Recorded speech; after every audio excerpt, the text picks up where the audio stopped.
Welcome. I'm Carolyn Meister, Doctor of Physical Therapy and owner of Conscious Kinetics. And I'm Ashley Ribaudo, Physical Therapy Assistant and owner of St. Louis Ashtanga Yoga. And we're the hosts of the Bold Vitality podcast. For over a decade, we've been helping individuals navigate injuries, illness, and the journey back to health and well-being.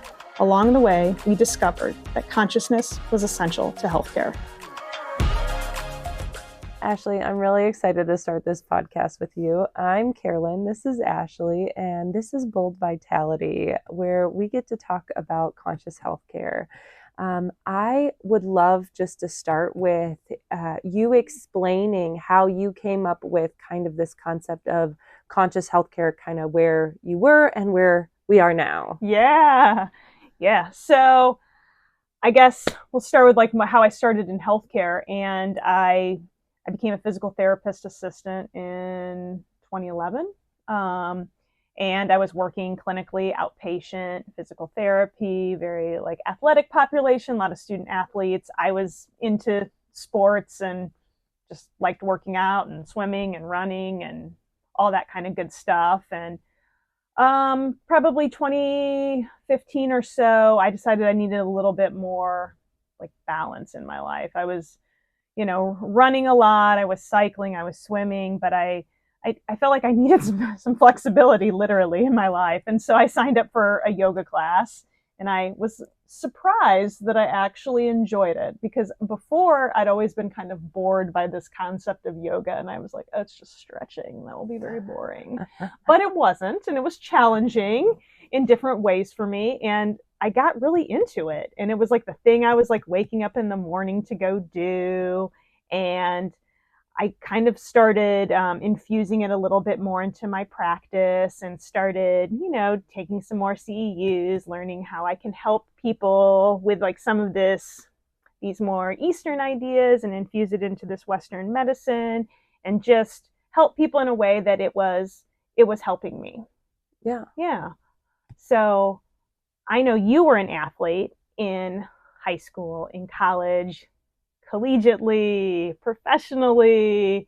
How did you transition from kind of this athletic background into physical therapy and movement and helping people? Yeah, I think movement was always a part, and like heavily physical body was always a part of my life. I was highly competitive, played, tons of sports in high school. And I tore my ACL when I was 18 after signing my national letter of intent to go play Division I. And my doctor would not prescribe me physical therapy, which is crazy. That is so crazy. It cemented a lot of me wanting to do PT. And I didn't know at the time what all that entailed. And even that I liked helping people.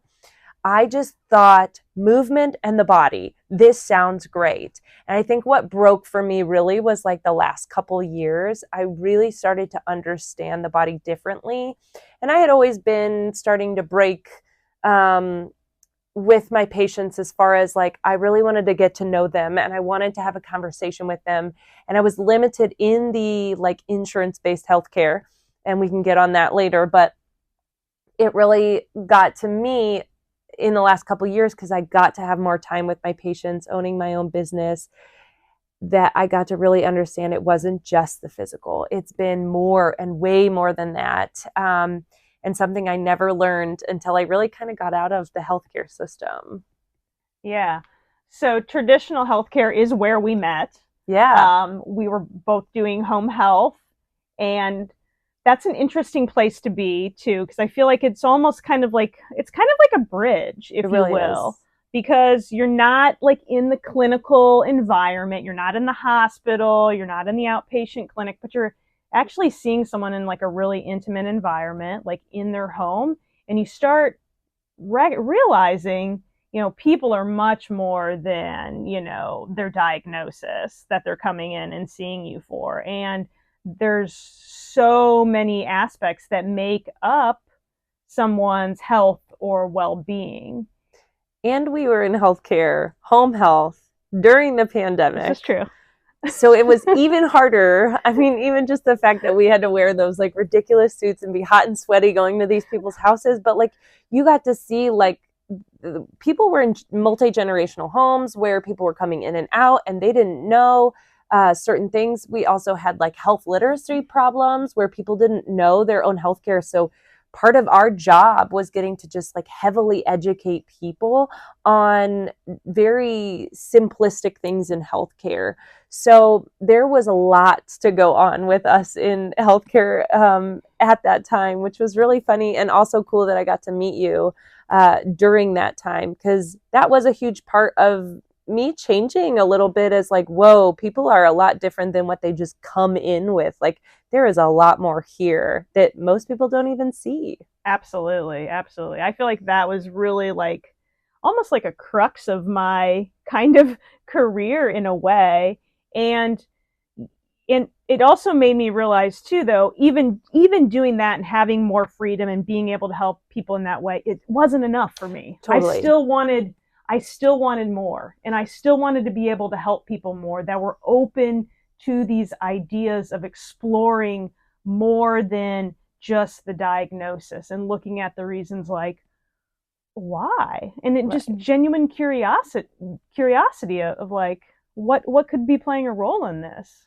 I think we were highly limited by the healthcare system at that point because our paperwork was arduous and we had to follow like the exact things that they wanted us to follow. And we got to be creative in a few ways just because we got to figure out how to help someone do something in their home, which was creative in itself. But it also allowed us to kind of see there's more to healthcare and we can be impacting more people in a different way without the constraints of insurance, really, the constraints of healthcare. So I think this is a good transition to talk about conscious healthcare and kind of the traditional healthcare. So talk to me about your opinion of traditional healthcare.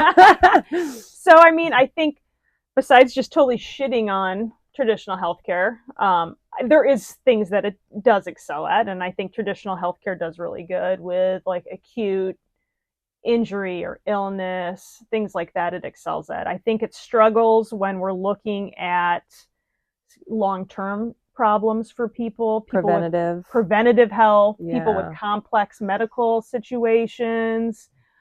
There's not a lot of collaboration. It's a lot of like putting people in different boxes and then being like upset when like the puzzle doesn't fit together quite the way that it's supposed to.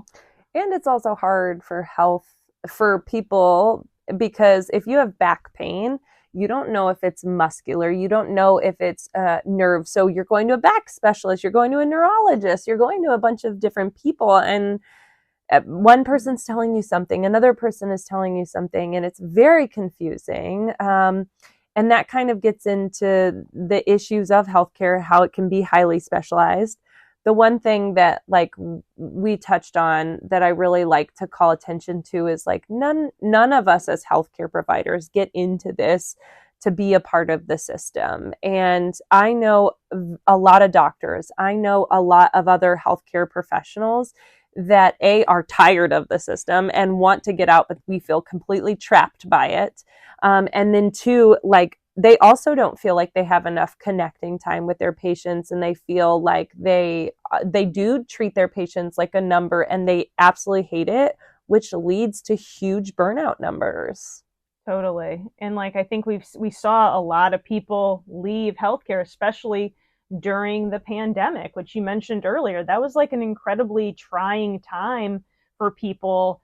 And for a while it was like, oh, healthcare heroes, this and that. But then as soon as we kind of like shifted out of that really like acute phase of like, oh crap, everyone is dying. To it was like, all right, time to keep pushing these people through, we gotta get your, and hey, like, guess what? You're not going to get the 4th of July off this year because like we didn't make as much money. And it's like, I thought, so there's a lot of disconnect between like corporate healthcare, the insurance model, and the actual, care and the care providers. And there's a lot of like dehumanizing that happens to the providers and to the patients. Absolutely. Yeah. I mean, when you're just a number to this big system, it makes it hard to really connect with people. And I think we've gotten to have a chance to talk about the things that we don't like about traditional healthcare. And I want to like move towards thinking about like, and talking about how we've decided to change our outcomes, how we've decided to change the healthcare providing and the just like general connections we have with our clients, with our patients. I know for me, like I transitioned to conscious kinetics. I started my own practice. It was traditionally sports movement, which I was still very much in the physical part, but I changed it thinking and knowing like I wanted to not just talk about the physical body anymore. And I really realized through helping my patients that it wasn't just about the body. I was constantly talking to them about how frustrating it was for them and maybe how many things that in their life they were also having to deal with in lieu and like in combination with this injury. And so I got to make a lot of connections in their life. And then I also became friends with a lot of my patients because I got to just talk to them and share stories with them and connect with them in ways that I never really got to when they were essentially just a number. Yeah, and I think that's probably one of the big reasons like why you're on this journey that you're on today is because you want to keep like sharing that message of like, hey, we don't have to necessarily like keep doing things the way we're doing them. Like if it's not working for you, like there are like other options and there are people out there that are trying to, you know, see you in as a whole individual and in a different way. And for like providers too, to like give them some strategies of things, maybe even if they're not ready to like jump off into their own business world, like perhaps we were, but just ways that they can troubleshoot or maybe like work with patients clinically a little bit better to give them a little bit more satisfaction in their career and life. Yeah. I want to know your thoughts on this like traditional healthcare model, right? And then you start talking about there's been a big breakout recently, like within the last decade, of wellness providers, right? So you're looking at the yoga, you're looking at the dietitians and the nutritionists and the people that are kind of going outside of the medical system. And I feel like that's a dichotomy, right? There is a little bit of a dichotomy of like you're either in it for the medical or the wellness. Like how is bridging this gap working? And like I want you to talk about that. Yeah.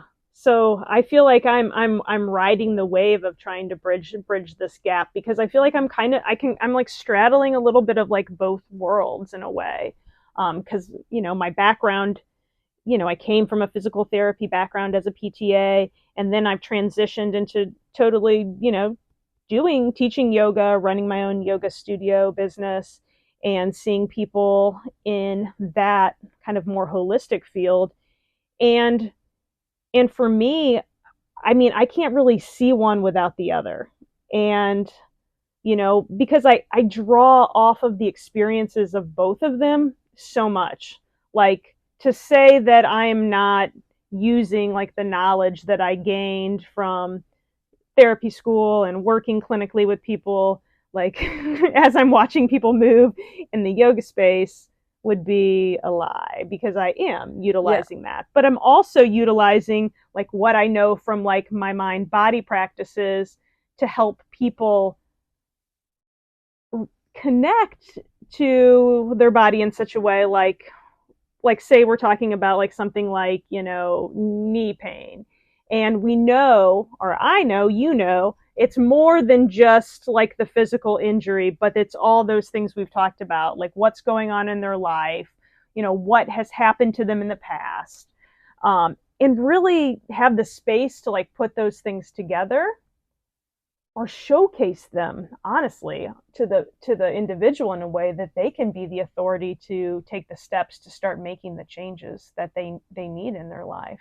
Absolutely. I mean, you said it perfectly, showcase. Like we're bringing awareness here. We're bringing awareness because I can't force someone, I can't control somebody to do something, but I can bring awareness to their life, their injuries, their mindset, their emotions, and I can say, here's something that you can work on, or like, here's an opportunity to change, right? Are you going to take it? And some people aren't going to take it. And other people are going to lean in with both hands and feet and legs and everything. And they're going to say, like, take me there. I want to be a little bit more conscious. I want to be a little bit more aware of not only me in this world, but other people. And I think that is doing that. Like, when you are aware of yourself and you're aware of your movements and you're aware of things, you suddenly become more aware of what other people are doing. And I think that goes to kind of what both of our histories are about, is that we've become conscious of what we want to bring to the world. And now we're trying to share that with people. Yeah, absolutely. And that's where the whole like bold vitality and the idea of the podcast comes in. We're challenging people that are ready, that are tired of the same old status quo, or like they know something just isn't quite clicking right and they're ready to make those changes. And we're just here to share the messages of like hope, and these are things that you can try, and share stories and ideas and things that we've seen and that have worked for us in our personal journeys, our journeys with other people. And I'm so excited about just where we're going to go with this podcast and how many people we're going to be able to reach and hopefully help. Yeah. I'm excited too. And I want the people that like are maybe healthcare providers themselves who really didn't think outside of the system, or they're, starting to, we have a big therapy, right? Like actual talk therapy and somatic therapy and other things where people are starting to become more aware of the thoughts in their heads. And so that brings awareness in itself. So anyone like that, those are the people that we are really speaking to say, like, can you even connect the dots even further? Can you deepen the understanding of your body through the mind, through the emotions, and through the body as a connected whole? And that's what Bold Vitality is going to be about, is helping people just connect with themselves again, become aware, and then be able to take control of their healthcare and their body. Yeah, I can't agree more. And I'm so excited to continue this journey with you. I'm excited for next week's episode because we're going to be diving a little bit more into our personal stories. I know you're going to share a little bit more about your ACL and knee injuries and that kind of saga, I'm going to call it, because it is a little bit of a saga. And then I'm going to share my shoulder saga and just like the lifelong kind of journey that I've been on with that. And yeah, the fact that injuries are inevitable, and even though we're healthcare providers and movement specialists, like these things still do come up, and how do we deal with them when they do? Absolutely. From a conscious mindset. Yeah. So we get to talk about like more physical things, and then we'll touch base on the more conscious, the more non-physical, right? So I'm very excited and I look forward to it. Thank you so much for tuning in and listening. Your support and time means a lot to us. If you are local to St. Louis, we'd love to connect with you in person. You can find information on Ashley's yoga offerings on her website, stlouisashtangayoga.com, or connect from anywhere on IG at St. Louis Ashtanga Yoga. You can find Dr. Carolyn on Instagram at conscious.kinetics and find links to book evaluations there.